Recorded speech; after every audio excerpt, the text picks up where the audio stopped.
வணக்கம். தந்தையின் பாட்காஸ்ட் செய்திகளை வாசிப்பது விக்னேஷன். முதலில் தலைப்புச் செய்திகள். வங்கக்கடலில் நிலவும் காற்றழுத்த தாழ்வு பகுதி காரணமாக தமிழகத்திற்கு இன்று முதல் 4 நாட்களுக்கு கனமழை எச்சரிக்கை.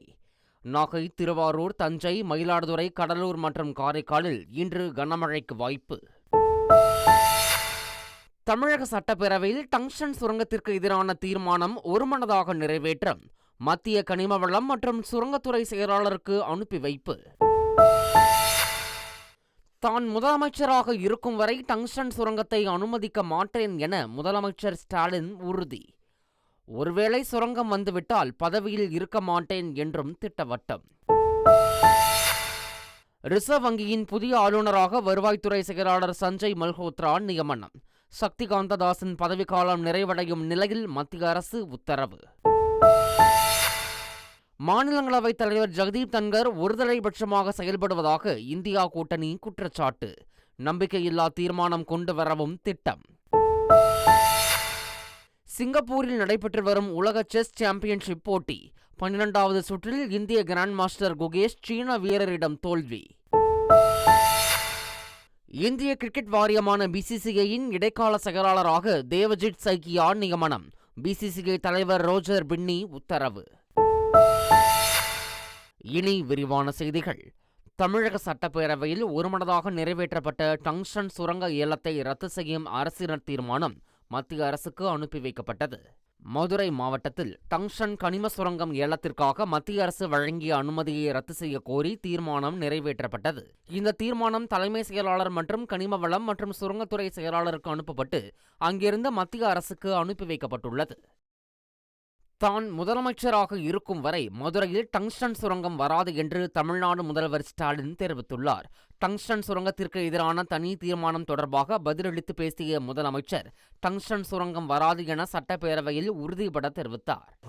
திரும்ப ஒன்று தெளிவாக சொல்கிறேன். நான் முதலமைச்சராக இருக்கிற வரையில் நிச்சயமாக ஒன்றிய அரசு இந்த திட்டத்தை கொண்டு வர முடியாது. அது வந்தால் அதை தடுத்தே தீர்வோம். அதான் திரும்ப சொல்றேன். நான் தமிழ்நாட்டினுடைய முதலமைச்சராக இருக்கிற வரையிலே இது நிச்சயமாக நாங்கள் அனுமதிக்க மாட்டோம். டங்ஸ்டன் சுரங்க விவகாரத்தில் முன்பே நடவடிக்கை எடுக்க திமுக அரசு தவறிவிட்டதாக எதிர்க்கட்சித் தலைவர் எடப்பாடி பழனிசாமி குற்றம் சாட்டியுள்ளார். தனி தீர்மானத்தை ஆதரித்தது ஏன் என விளக்கமளித்த அவர் மக்களை பாதிக்கும் திட்டங்களை அனுமதிக்க மாட்டோம் எனவும் கூறினார். மதுரை டங்ஸ்டன் சுரங்கத்திற்கு அனுமதி வழங்க கோரி ஒரு காலத்திலும் நாடாளுமன்றத்தில் தான் பேசவில்லை என்று அதிமுக நாடாளுமன்ற குழு தலைவர் தம்பிதுரை கூறியுள்ளார். முதல்வர் ஸ்டாலினின் பேச்சு கண்டிக்கத்தக்கது என்றும் கனிம வளம் தொடர்பான சட்டத்திருத்த மசோதாவை ஆதரித்துதான் தான் பேசினேன் என்றும் மதுரை டங்ஸ்டன் சுரங்கத்திற்கு ஆதரவாக ஒருபோதும் பேசியதில்லை என்றும் அவர் கூறியுள்ளார்.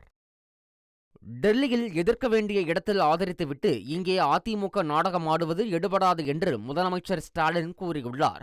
மதுரை டங்ஸ்டன் விவகாரத்தில் நாடாளுமன்றத்தில் அதிமுக செய்த துரோகம் வீடியோ ஆதாரங்களுடன் அம்பலமானதும் மசோதாவைத்தான் ஆதரித்தேன், டங்ஸ்டன் சுரங்க ஏலத்தை ஆதரிக்கவில்லை என தம்பிதுரை மழுப்பியிருப்பதாக கூறியுள்ளார். அதிமுகவினர் இனிமேலாவது உண்மைகளை பேசி பழக வேண்டும் என்றும் முதலமைச்சர் ஸ்டாலின் தனது அறிக்கையில் குறிப்பிட்டுள்ளார். கனிம வள மசோதா அதானிக்காக வாரிக் கொடுக்கும் முயற்சி என்று கடந்த ஆண்டு ஜூலை 28ஆம் தேதியே எதிர்த்து போராடியதாக திமுக எம்பி கனிமொழி தெரிவித்துள்ளார். எக்ஸ் தளத்தில் பதிவிட்டுள்ள அவர், பகுதி டி கனிமங்களுக்கு உரிமம் வழங்கும் அதிகாரத்தை மத்திய அரசு கட்டுப்பாட்டில் கொண்டு வந்த மசோதாவை மாநிலங்களவையில் அதிமுக ஆதரிக்காமல் இருந்திருந்தால் டங்ஸ்டன் விவகாரமே வந்திருக்காது என்று கூறியுள்ளார். தாவேக தலைவர் விஜய் பங்கேற்ற நூல் வெளியீட்டு விழாவில் ஆதவ் அர்ஜுனா பேசியது சலசலப்பை ஏற்படுத்திய நிலையில் விடுதலை சிறுத்தைகள் கட்சியில் இருந்து 6 மாதம் ஆதவ் அர்ஜுனா சஸ்பெண்ட் செய்யப்பட்டுள்ளார். இந்நிலையில் ஆதவ் அர்ஜுனாவின் பேச்சு மூலம் கட்சியின் நன்மதிப்புக்கு பாதிப்பு ஏற்படும் சூழல் உருவாக்கியதால் அவர் மீது நடவடிக்கை எடுக்கப்பட்டுள்ளதாக விசிக தலைவர் திருமாவளவன் தெரிவித்துள்ளார். கட்சிக்கு களங்கம் விளைவித்ததால் ஆதவ் அர்ஜுனா மீது நடவடிக்கை எடுத்துள்ளோம் என்றும் திருமாவளவன் கூறியுள்ளார். ஒடுக்கப்பட்ட மக்களுக்கு அதிகாரம் கிடைத்துவிடக் கூடாது என்று நினைக்கும் மனநிலைதான் மன்னர் பரம்பரைக்கான மனநிலை என்று விசிகவில் இருந்து இடைநீக்கம் செய்யப்பட்ட ஆதவ் அர்ஜுனா மீண்டும் திட்டவட்டமாக கூறியுள்ளார். தான் கட்சியில் என்ன பணி செய்தேன் என்பதை அடிமட்ட தொண்டர்களாய் களமாடும் தோழர்கள் நன்கு அறிந்திருப்பார்கள் என்ற நம்பிக்கை உள்ளது என்றும் அந்த தொண்டர்களின் குரலாக எப்போதும் இருப்பேன் என்றும் ஆதவ் அர்ஜுனா தெரிவித்துள்ளார். யுபிஎஸ்சி முதன்மை தேர்வில் வெற்றி பெற்ற மாணவர்கள் இலவசமாக நேர்முகத் தேர்வு பயிற்சியை பெற இன்று முதல் விண்ணப்பிக்கலாம் என மனிதநேய அறக்கட்டளை தலைவர் சைதை துரைசாமி அறிவித்துள்ளார்.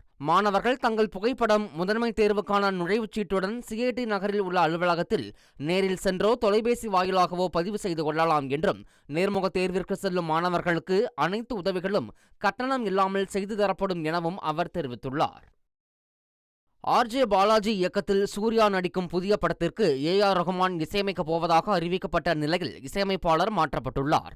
பிரபல பின்னணி பாடகர்களான திப்பு மற்றும் ஹரிணி ஜோடியின் மகனான சாய் அபயங்கர் சூர்யாவின் அடுத்த படத்திற்கு இசையமைக்கப் போகிறார். தயாரிப்பு நிறுவனத்திற்கும் ஏ.ஆர். ரஹ்மானுக்கும் எந்த கருத்து வேறுபாடும் இல்லை என்றும், ரஹ்மான் சொந்த காரணங்களுக்காக தானே விலகிக் கொண்டதாகவும் கூறப்படுகிறது. விக்ரம் நடிப்பில் உருவாகியுள்ள வீரதீர சூரன் திரைப்படத்தின் டீசர் வெளியாகியுள்ளது. அருண்குமார் இயக்கத்திலான வீரதீர சூரன் படத்தில் நடிகர்கள் எஸ்.ஜே. சூர்யா, சூரஜ் வெஞ்சரமுடு, துஷாரா விஜயன் உள்ளிட்ட பலர் நடித்துள்ளனர். விக்ரமின் 62வது படமான வீரதீர சூரன் வரும் பொங்கலுக்கு வெளியாகும் என எதிர்பார்க்கப்படுகிறது. இந்நிலையில் ஆக்ஷன் காட்சிகள் நிறைந்த படத்தின் டீசரை படக்குழு வெளியிட்டுள்ளது. OTT தளத்தில் வெளியான திரைப்படத்தில் திருப்பதி மலைக்காட்சிகள் இடம்பெற்று இருப்பது சர்ச்சையை ஏற்படுத்தியுள்ளது. 35 சின்ன கதகாது என்ற தெலுங்கு திரைப்படம் செப்டம்பர் மாதம் 6ஆம் தேதி OTT தளத்தில் வெளியானது.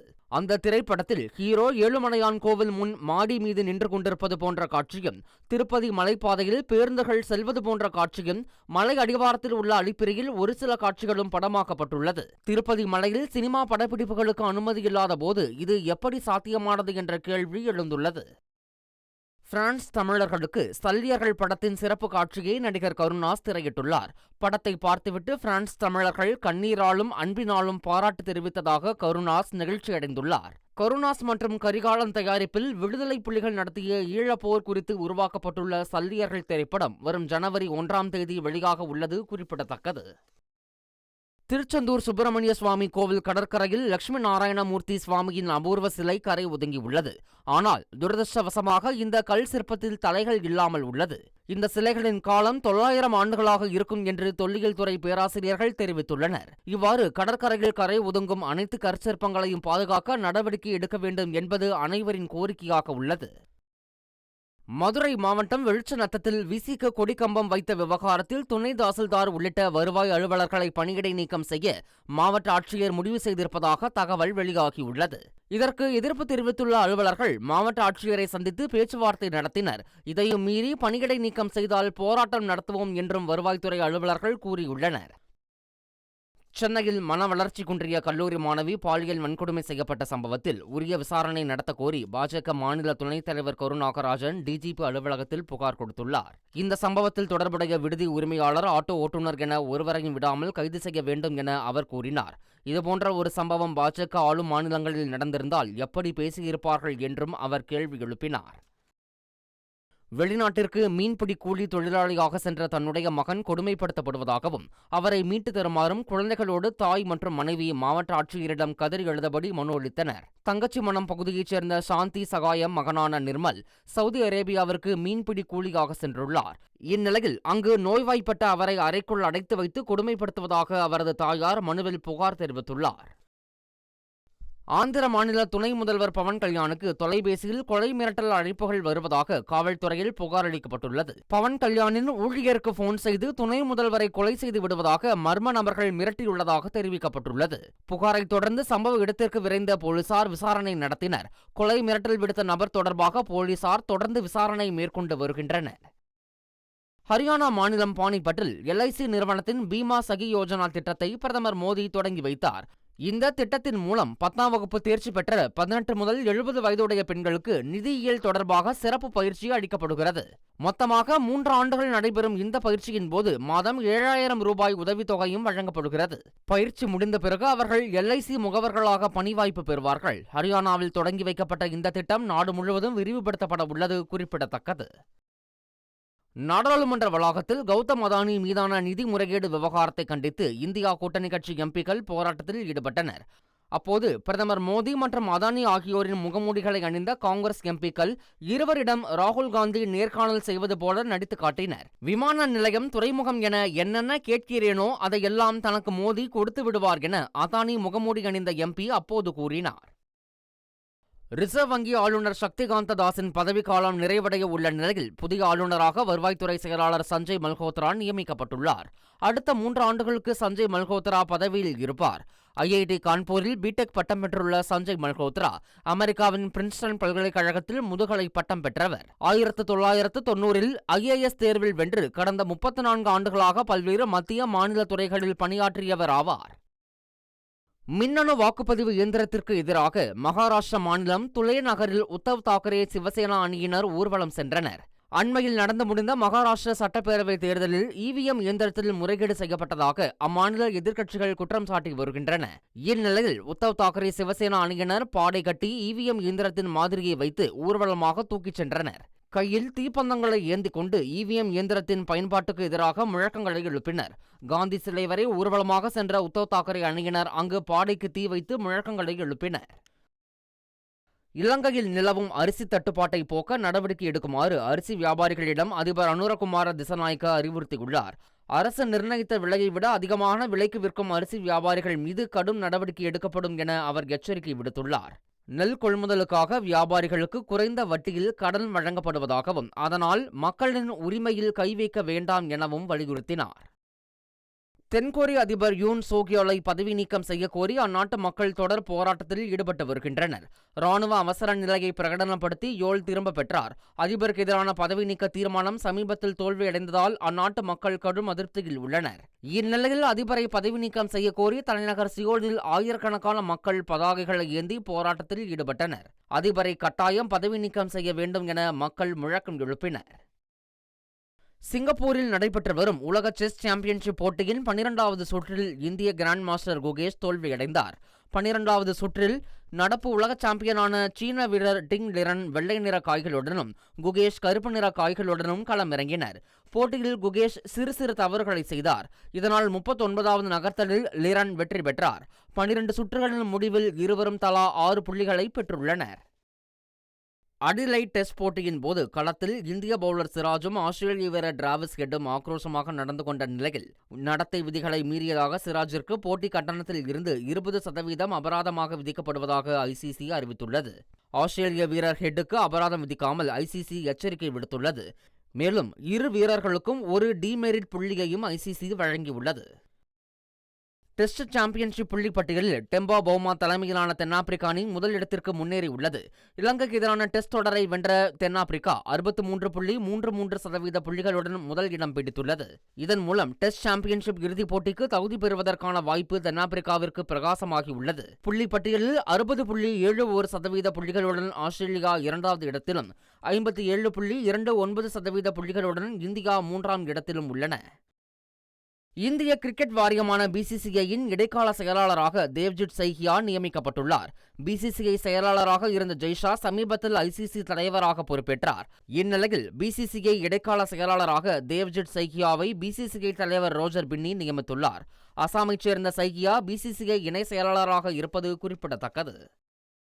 இலங்கைக்கு எதிரான 2வது டெஸ்ட் போட்டியில் 109 ரன்கள் வித்தியாசத்தில் தென்னாப்பிரிக்கா அபார வெற்றி பெற்றது. கெபர்காவில் நடைபெற்ற போட்டியில் முதல் இன்னிங்ஸில் தென்னாப்பிரிக்கா 358 ரன்களும் இலங்கை 329 ரன்களும் எடுத்தன. 2வது இன்னிங்ஸில் தென்னாப்பிரிக்கா 317 ரன்களில் ஆட்டமிழந்தது.